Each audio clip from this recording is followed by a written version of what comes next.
বিসমিল্লাহির রহমানির রহিম। আসসালামু আলাইকুম, আদাব। আজকে আমি কথা বলবো অত্যন্ত গুরুত্বপূর্ণ, জটিল, বিপজ্জনক কিন্তু সমাধানযোগ্য বিষয়। বাংলাদেশ থেকে রাখাইনে বিদ্রোহী আরাকান আর্মিকে করিডোর দেওয়া প্রসঙ্গে, যা ইতিমধ্যে একটি জটিল, রহস্যজনক পরিস্থিতির সৃষ্টি করেছে। এর আগে আমি বেশ কয়েকটি প্রোগ্রাম করেছি এই রোহিঙ্গার উপরে। আমার বিশ্লেষণ 17, 20, আরও মাঝখানে কথা বলেছি। আর বিএনপিকে উদ্দেশ্য করে আমার বিশ্লেষণ 57, ওটা ছিল শুধুমাত্র বিএনপিকে উদ্দেশ্য করে, তাদের নীরবতা, এবং আমার বক্তব্য ছিল বিএনপি কি এটা মেনে নিয়েছে কিনা বা এই ষড়যন্ত্রের অংশীদার কিনা। তো পরিপ্রেক্ষিতে গতকাল বিএনপির মহাসচিব জনাব ফখরুল ইসলাম আলমগীর এই বিষয়ে প্রথম কথা বলেছে। যদিও কথার মধ্যে একটি দুর্বলতা আছে, সেটা হচ্ছে উনি বলেছেন যে এই ধরনের একটা গুরুত্বপূর্ণ সিদ্ধান্ত নেওয়ার আগে রাজনৈতিক দলের সাথে আলোচনা করা উচিত ছিল। কিন্তু বিষয়টা এত গুরুত্বপূর্ণ, আবার উনিই বলেছে যে আমরা গাজায় পরিণত হইতে চাই না, আমাদের জাতীয় স্বাধীনতা, সার্বভৌমত্ব হুমকির মুখে পড়ুক, এটা আমরা চাই না, বা ঝুঁকির মুখে পড়ুক। এই কথাগুলো আমি আগে বলেছি। তো এই আমাদের জাতীয় স্বাধীনতা এবং সার্বভৌমত্ব যদি হুমকির মুখে পড়ে, যদি আমরা গাজায় পরিণত হওয়ার ঝুঁকি থাকে, তাহলে তো ওনার এই টার্মসটা আসা উচিত ছিল না, যে আমাদের সাথে আলোচনা করা উচিত ছিল। ওনাকে বলতে হতো যে আমাদের সাথে আলোচনা না করে এই ধরনের সিদ্ধান্ত নেওয়া যাবে না, লাউড অ্যান্ড ক্লিয়ার। বাট ওই তাদের ওই নির্বাচনী বক্তব্যের মতো চাই দিল না, আচ্ছা ঠিক আছে নাই। এটা তো তাদের নির্বাচনী আর ক্ষমতা যাওয়ার বিষয় না, এদের স্বাধীনতা, সার্বভৌমত্ব, রাষ্ট্রের ঝুঁকির ব্যাপার। সেখানে উনি খুব সাদামাটাভাবে বললেন যে আমাদের জানানো উচিত ছিল। তার মানে কি ঘটনা শেষ হয়ে গেছে? না। যাই হোক, আশা করি তারা আরো শক্ত অবস্থান নেবে, এবং অন্যান্য দল যারা আছে তারাও নিচ্ছে অবস্থান। তারা জানতে চেয়েছে কি অবস্থান আছে। যেমন হেফাজত ইসলাম বলেছে যে আমরা আমাদের ভূমিকে কাউকে ব্যবহার করতে দিব না, শক্ত অবস্থানের কথা, স্পষ্ট কথা বলেছে, অ্যাপ্রিসিয়েটিভ। হঠাৎ করে আজকে ডাস্টবিন শফিক বলে দিল এই ধরনের কোনো করিডোর নিয়ে কোনো আলোচনা হয় নাই, আউটরাইট ডিনাই করল। অথচ অত হইল কি মুখপাত্র বা প্রেস সচিব, যিনি পররাষ্ট্র উপদেষ্টা, গত পরশুদিন তিনি নিজে বলেছেন যে আমরা সিদ্ধান্ত নিয়েছি, আমরা এই করিডোর দিব। আর ডাস্টবিন শফিক কত বড় মিথ্যা, ওর তো কাজ হলো মিথ্যা কথা বলা। ও সত্য কথা বলছে এরকম কোনো ঘটনা এখন পর্যন্ত নাই। সবকিছু টুইস্ট করে আর উলট পালট কথা বললাম, বলে দিল। এই প্রথম আলোর মতো পত্রিকা ঠিক এইটাকে হেডলাইন করলো, আর ভিতরে সব উল্টা কথা। ভিতরে এসে কি বলছে শফিক, আরো বলছে শফিক কথা বলা মানে ইনুস সেন্টারের কথা বলা। আমরা ধরে নেই যে ইনুস সদাগরের কথা, যে আমাদের সাথে জাতিসংঘের কোনো আলোচনা হয় নাই। তবে এটা মানবিক করিডোর জাতিসংঘ যদি বলে আমরা সম্মত আছি। তার মানে কি? আপনি সম্মতটা কিভাবে হলেন? যদি আপনাকে কেউ প্রস্তাব না দেয়, আপনি কিসের উপরে সম্মত হইলেন? আপনি কি নিজ থেকে যায় বলতেছেন আমরা করিডোর দেব বা আমরা মানবিক সাহায্য দেব? তা তো না। জাতিসংঘ বলছে, এই জন্যই তো আপনি সম্মতি দিচ্ছেন, আপনারা সহমত পোষণ করছেন প্রস্তাবের উপরে। আপনি কিভাবে বলেন আলোচনা হয় নাই? মৃত্যু। আরো কি বলছে? যে এই মানবিক করিডোর না দিলে, মানে এটাকে জায়েজ করার জন্য যা যা বলার দরকার পরে সবই বলছে, যে আমরা সহমত পোষণ করছি কিন্তু সিদ্ধান্ত এখনো নেই নাই। আর এই করিডোর যদি না দেওয়া হয় তাহলে আরো বেশি রোহিঙ্গা বাংলাদেশে আসবে, যেটা আমরা ঠেকাতে পারবো না, আমরা এটাকে ভরণ পোষণ করতে পারবো না। মানে এটা একটা ব্ল্যাকমেল করার মতো। এতদিন আসে নাই কেন?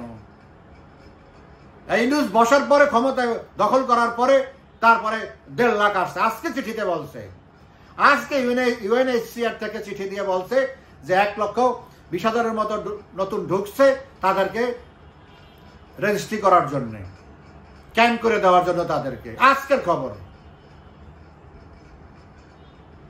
আমি তো সে কবে থেকে বলে আসতেছি, প্রায় 1.5 লাখের মতো রোহিঙ্গা এই ইউনুস ক্ষমতা দখল করার পরে ঢুকছে, এবং সে নিজেই বলছে এরা কোথায় যাবে, আমরাই তো আশ্রয় দিতে হবে। এই কথা বলার পর আরো 1 লক্ষ ঢুকছে। যখন এই কথা বলছে তখন ছিল 40,000, তারপরে গড়গড়ে সব ঢুকছে। ডাস্টবিন হিসেবে আরো কি বলছে? বলছে যে বাংলাদেশ সবসময় মানবিক সাহায্য নিয়ে এগিয়ে যায়, যেখানে এই সমস্যা হয় সেখানে এগিয়ে যায়। যেমন মায়ানমারে ভূমিকম্প হয়েছে, আমরা সাহায্য নিয়ে এগিয়ে গেছি। মায়ানমারের ভূমিকম্প বা অন্য কোনো জায়গায় সমস্যা, শ্রীলঙ্কায় টাকা শর্ট পড়ছে, প্রধানমন্ত্রী শেখ হাসিনা $20 কোটি চাইছে, $20 কোটি সাহায্য দিছে। এটা তো হলো বিপদে মানুষের পাশে, বন্ধুর পাশে দাঁড়ানো। কিন্তু এখানে সমস্যা তো সেই সমস্যা না। এখানে আপনি কাকে মানবিক সাহায্য দিবেন? যে একটা দেশ, যাকে একটা স্বাধীন, সার্বভৌম এবং রিকগনাইজ স্টেট, যাদেরকে সন্ত্রাসী বলে, যারা ওই স্টেটের বিরুদ্ধে বিদ্রোহী, আপনি তাদেরকে সাহায্য দিবেন। এই সাহায্য তো তারা আগে থেকেই পাচ্ছে। এটা তো আজকের, এখানকার সমস্যা তো আজকের সমস্যা না। এখানকার সমস্যা হলো সে 47-এর পর থেকে, 48-এর পর থেকে, তার আগের থেকে। কিন্তু 48-এর পর থেকে তারা স্বায়ত্তশাসন চাইছে, মারমার সরকার, অং সান সু কির বাবা সেটা দেয় নাই। তারপর থেকে আন্দোলন সংগ্রাম করছে, বাট সরাসরি সেনাবাহিনীর সাথে তারা যুদ্ধ করছে গত 10 বছর থেকে। দ্যাট মিনস 2015 সাল থেকে তারা অস্ত্র হাতে নিচ্ছে। আর 21 সালে যখন অং সান সু কিকে ক্ষমতাচ্যুত করে সামরিক বাহিনী ক্ষমতা দখল করছে, তখন তারা একটা প্রবাসী সরকার গঠন করছে, ন্যাশনাল ইউনিটি গভর্নমেন্ট। সেই সরকারের অধীনে তারা গিয়ে তখন একটা কোঅর্ডিনেটেড হামলা চালাচ্ছে, এবং আমেরিকা সহ অন্যান্য পশ্চিমা দেশ এখানে সহযোগিতা করতেছে। তাদের বহু রুট ছিল এখানে সাপ্লাই দেওয়ার জন্য। সেই রুটগুলো, এটা তো ওদের স্ট্র্যাটেজি, বার্মিজ আর্মির এটা স্ট্র্যাটেজি, যে কোন কোন রুট থেকে সাপ্লাই আসে। এটা তো যুদ্ধের প্রধান কৌশল হলো সাপ্লাই চেইন কাট অফ করে দেওয়া, এবং তারা সেই কৌশলের অংশ হিসেবে বিভিন্ন জায়গা থেকে সাপ্লাই চেইন কাট অফ করে দিয়ে তাদেরকে দুর্বল করা, তাদেরকে আত্মসমর্পণ করতে হবে, অথবা তারা এলাকা ছেড়ে চলে যেতে হবে। এটাই তো কৌশল। তো আপনি সেই আরেকটা দেশের কৌশল, একটা লিগ্যাল কান্ট্রি একটা ইলিগাল ফোর্সকে কন্টেইন করতেছে, আপনি তাকে সাহায্য করতেছেন। কি সাহায্য? আপনি মানবিক সাহায্য। আমি ধরে নিলাম প্রথমে মানবিক সাহায্য, আপনি তাকে জীবিত রাখতেছেন। তার মানে আরেকটা দেশ চেষ্টা করতেছে তাদেরকে উৎখাত করতে, আপনি তাদেরকে সতেজ রাখার চেষ্টা করবেন। এটা মানবিক সাহায্য না, এটা proxy, part of the proxy war. You are taking part in the war. So আপনি সেখানে সরাসরি বার্মার সাথে আপনি যুদ্ধে জড়াতেছেন। বার্মা তো একা না। আচ্ছা, গেল ওই প্রসঙ্গ। তো ওই আমি যেটা বলছিলাম, যে তারা বলতেছে যে মানবিক সাহায্য, এই মানবিক সাহায্য, এই মানবিক সাহায্য এক না। এখন প্রশ্ন হচ্ছে জাতিসংঘ কে? জাতিসংঘ তো অথরিটি না। জাতিসংঘ বললো আর আমি বর্ডার ওপেন করে দেবো, জাতিসংঘ বললো আমি বর্ডার খুলে দেবো, no, we cannot do that. আমরা তো জাতিসংঘের ওই গুতারেসের আন্ডারে না। গুতারেস কি বলছে সেটা অফিসিয়ালি রিকগনাইজ করা কিছু না, এটা সিকিউরিটি কাউন্সিল থেকে অ্যাপ্রুভ হতে হবে, সেটা হলে ম্যান্ডেটরি। এখন আমার কথা হচ্ছে স্পষ্ট, প্রথমে আমরা কেন করিডোর দেব? আমরা তো দুর্বল দেশ, বার্মার সাথে যদি পরে যুদ্ধ লাগে তাতে আমরা তো আমাদের সর্বনাশ হবে, লাগবেই। তো আমরা কেন এই যুদ্ধের মধ্যে ঢুকবো? এখানে ভারত আছে পাশে, অনেক শক্তিশালী দেশ, বার্মা তার সাথে যুদ্ধ করতে যাবে না। তো ভারতের থেকে করিডোর জাতিসংঘ আমাদেরকে কেন চুজ করলো? আমরা দুর্বল, আমাদের দিয়ে যা খুশি তা করতে পারবে সেই জন্যে? How can we accept it? তারা ভারতের উপর জেনে, ভারতের তো ওরা কিছু বলতে পারবে, সাহস পাবে না। তো ভারত তো সেফ কান্ট্রি, তাদের যদি হয় তারা ভারতের উপর দিয়ে নেয়। ভারতের ওখান দিয়া চীন রাজ্য আছে, চীন রাজ্যের মধ্যে রাখাইনে ঢুকবে, কোনো সমস্যা নাই। আমাদের কেন এই বিপদের মধ্যে ঠেলে দিচ্ছে? এটা হলো একটা অপশন। আর মূল অপশন এখানে আমাদের মানবিক, ইফ ইট ইজ ট্রুলি মানবিক সাহায্য, কারণ এটা তো মানবিক সাহায্যের আড়ালে অন্য কিছু হবে, এটা তো দিবালোকের মতো পরিষ্কার। যদিও ডাস্টবিন শফিক আজকে বলছে, নাম বলে না, বলছে ভিডিও একটা রাষ্ট্র নিয়ে এখানে প্রোপাগান্ডা হচ্ছে, এটা বলে প্রোপাগান্ডা। আমি ধরে ওইটা নিয়ে আমি এখন কথা বলতে, আমেরিকা নিয়ে এখন আমি এই প্রসঙ্গে কথা বলতে চাই না আজকে, সেটা নিয়ে পরে কথা বলবো। এখন এই corridor, if it is truly humanitarian ground, আমাদের আপত্তি নাই, but we must be secured first.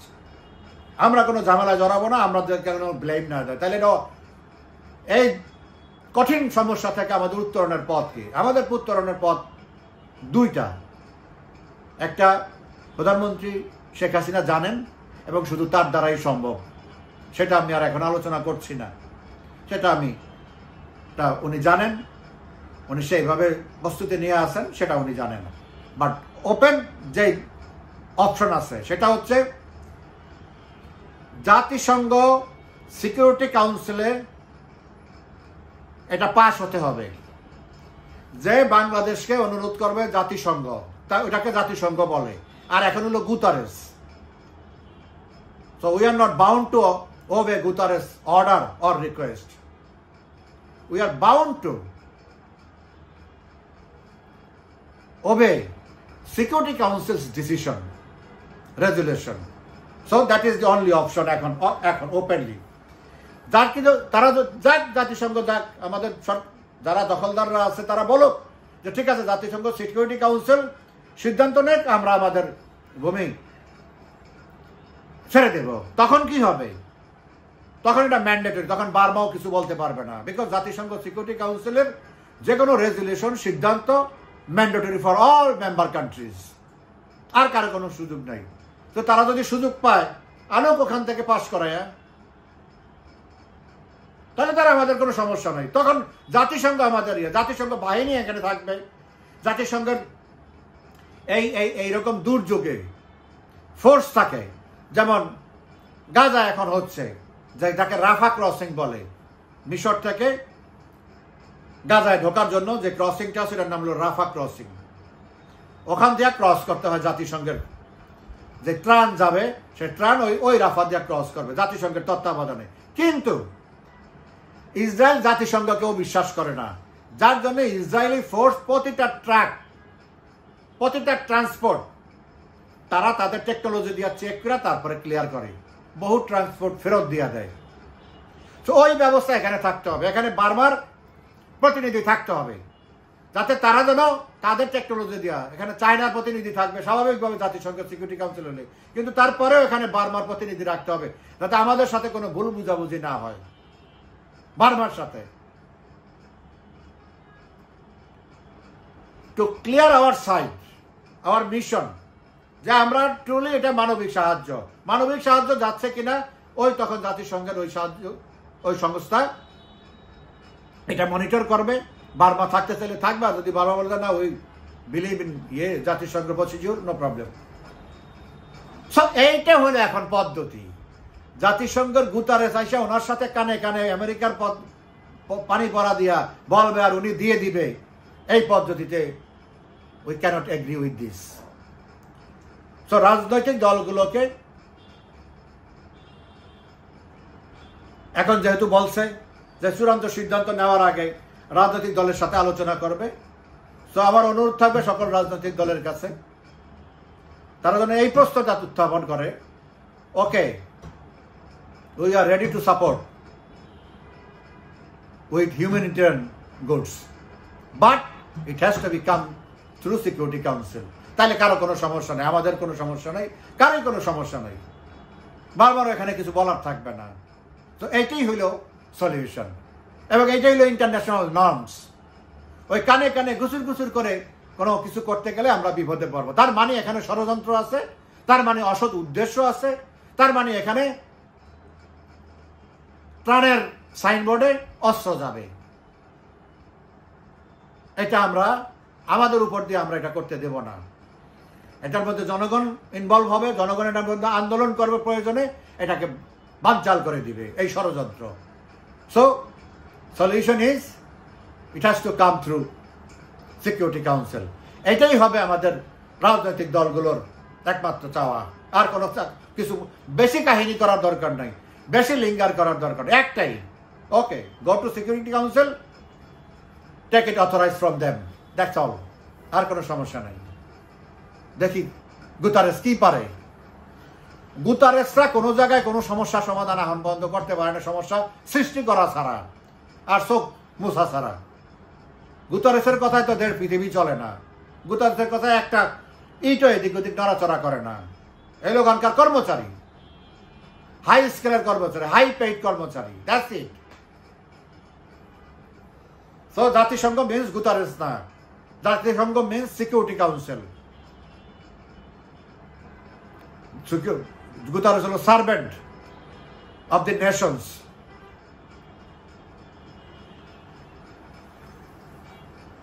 যাই হোক, এটাই হলো আজকের মূল কথা। সমস্যা আছে, সমাধানও আছে। এখন আমাদের সকলের সেই সমাধানের পথে যেতে হবে। কোনো বাউতাবাজি, কোনো এই ধোঁকাবাজি এখানে চলবে না। এটা আমাদের জাতীয় অস্তিত্বের প্রশ্ন। অতএব আজকে যেমন পাকিস্তানের সাথে ইন্ডিয়ার ঝামেলা, বিরুদ্ধে কথা বলে, তারপর সমস্ত দল একসাথে হয়ে নরেন্দ্র মোদীর পিছনে যে কোনো সিদ্ধান্ত নেওয়ার জন্য তাকে অথরাইজ করে দিচ্ছে। অল পার্টিজ আর ইউনাইটেড। আমরা কেন পারবো না?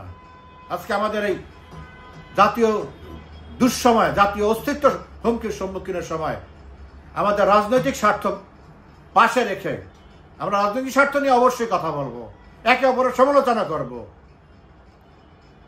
আপনারা আমাদের মিছিল হামলা করেন, আমাদেরকে গ্রেপ্তার করেন, রিমান্ডে নেন, কিন্তু এই প্রশ্নে সবাই এক কথা বলেন যে জাতিসংঘের নিরাপত্তা পরিষদের সিদ্ধান্ত ছাড়া কোনো গুতারেসের কথায় আমরা আমাদের জায়গায় দিয়ে আমরা বিপদে পড়ব না।